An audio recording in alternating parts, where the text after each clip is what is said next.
La economía antigua. La historia económica estudia el cambio o la evolución de la estructura económica de las sociedades a lo largo del tiempo. Se entiende por economía del antiguo régimen como aquella que procede a la Revolución Francesa y a la Revolución Industrial. Este modelo económico se caracteriza por tener un fuerte peso de la agricultura, una sociedad organizada en estamentos y una escasa industrialización. La economía del mundo antiguo se dice que no era capitalista, sino más bien esclavista, donde destacaron los imperios de Mesopotamia, Egipto, Persia, India, China, Grecia y Roma. La mayor influencia de esta época viene por parte de los griegos, los cuales utilizaron la palabra economía por primera vez. La organización social asociada a su economía se caracterizó por, primero, un sistema jerárquico de clases sociales inmutables con poca o nula movilidad social basada en unidades tradicionales como clanes familiares, castas u órdenes sociales. Segundo, contaba con un sistema agrario de bajo o nulo crecimiento económico porque no había inversión o ahorro. La riqueza no se convertía en capital porque no se reinvertía sistemáticamente.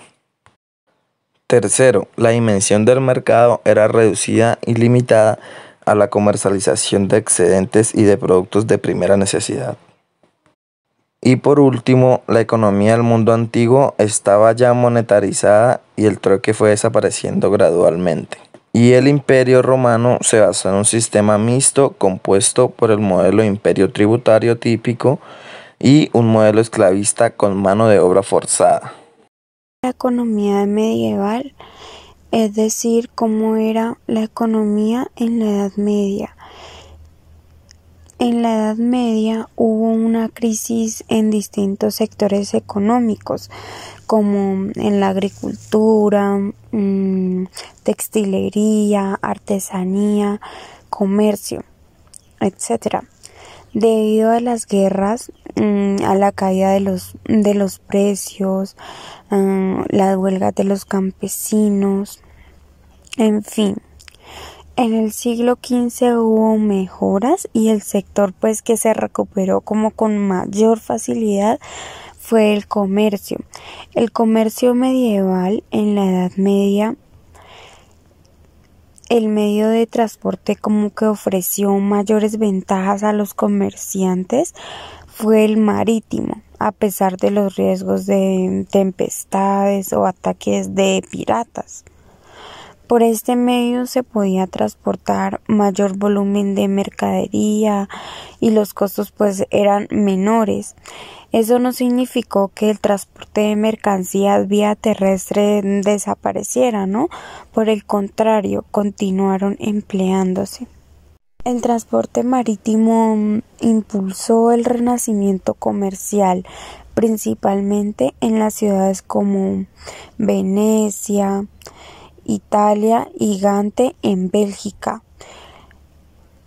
Los mercaderes vendían artículos tanto de regiones cercanas como lejanas, como por ejemplo en Asia.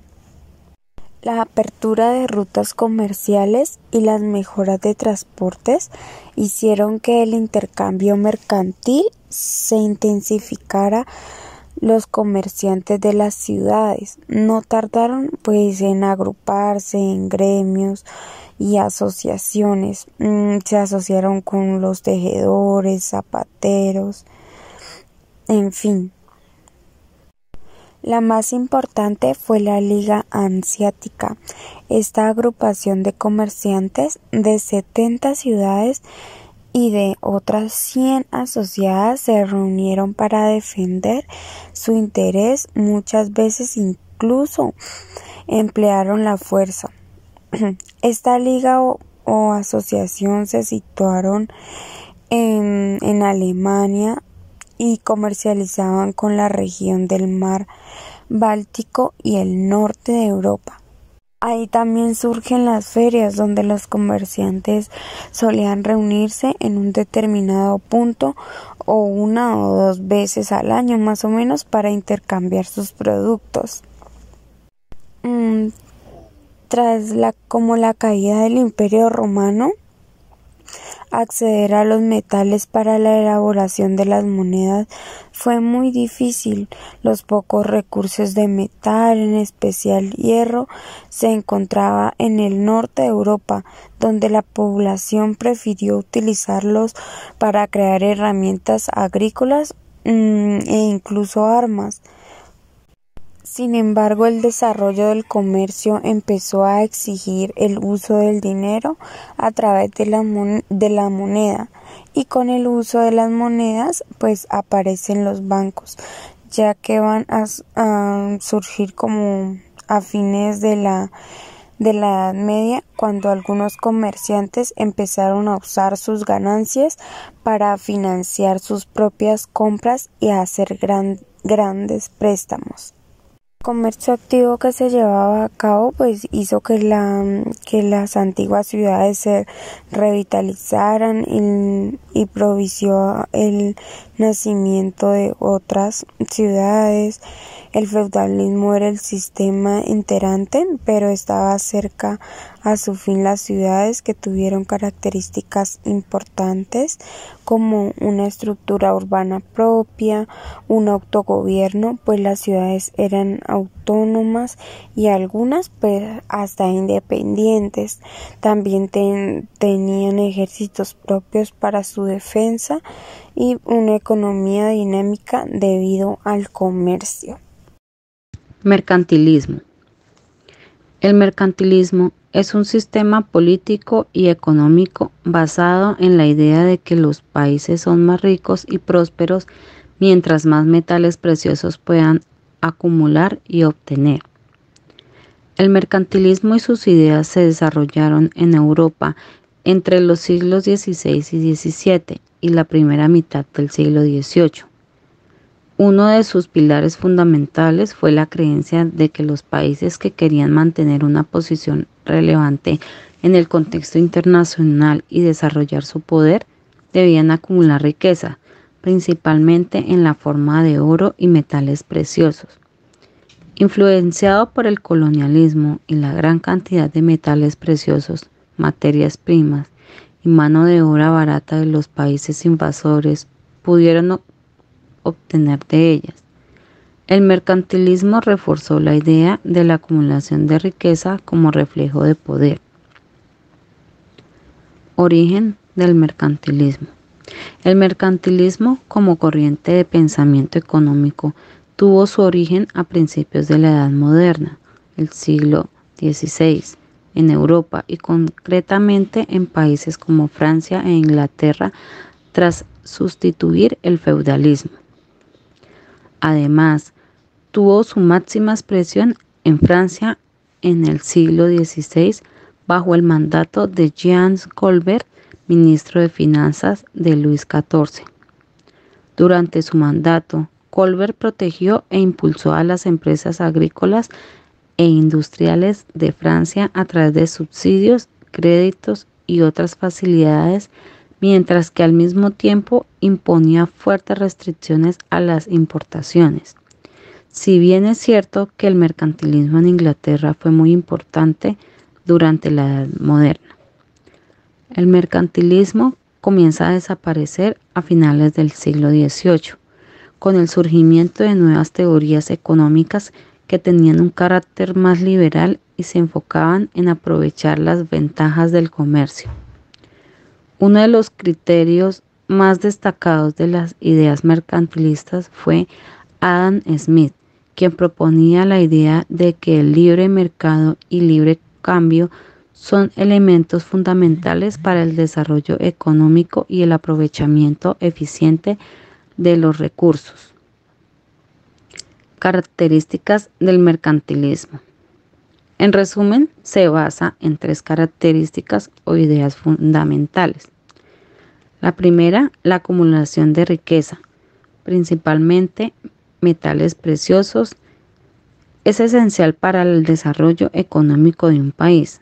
A mayor acumulación de riqueza, mayor prosperidad y poder político. La segunda, el Estado, tiene el rol de utilizar e imponer todos los mecanismos que sean necesarios para lograr el objetivo de acumulación de riqueza, controles, restricciones, subsidios, entre otros. Su intervención tendrá un carácter proteccionista, incentivando a la producción local al mismo tiempo que la protege de la competencia de productores extranjeros.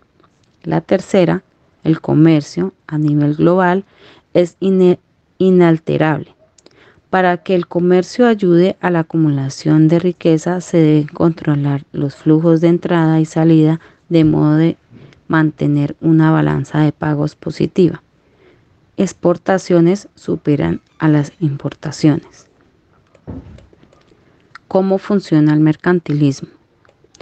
Algunas de las medidas más importantes que se aplicaron para lograr el objetivo del mercantilismo fueron: prohibición a la exportación de metales preciosos, control de la moneda local, impuestos y restricciones a las importaciones, control de los recursos naturales, subsidios, beneficios y facilidades a los productores locales, principalmente en el sector agrario e industrial. Fomentar el crecimiento de la población trabajadora. Tener una mano de obra barata que ayuda al país a ser más competitivo a nivel internacional.